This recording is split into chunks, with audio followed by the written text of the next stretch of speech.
वर्षात एवढं चांगलं काम करून या महाडिक पार्टीच्या डोळ्यामध्ये खुपलेलं आहे। महाडिक पार्टीनं एकच या गावामध्ये आवाज चालू केलाय की सरपंचाने भ्रष्टाचार केला, सरपंचाने भ्रष्टाचार केला, सरपंचानं पाईपलाईन मधून पाणी घेतलं, सरपंचानं हॉटेल बांधलं। या गावामध्ये ज्यावेळी आरसीसी बंगलं कोणाचं नव्हतं 1970ला, त्यावेळी शशिकांत खवऱ्यांचा बंगला ह्या गावात एकमेव होता।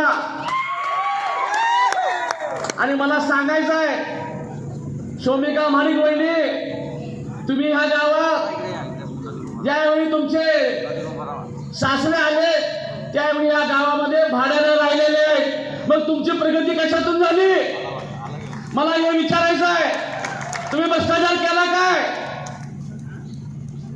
तर प्रत्येकाचा जे कर्तृत्व असते त्या कर्तृत्वावर प्रगती माणसाची असते।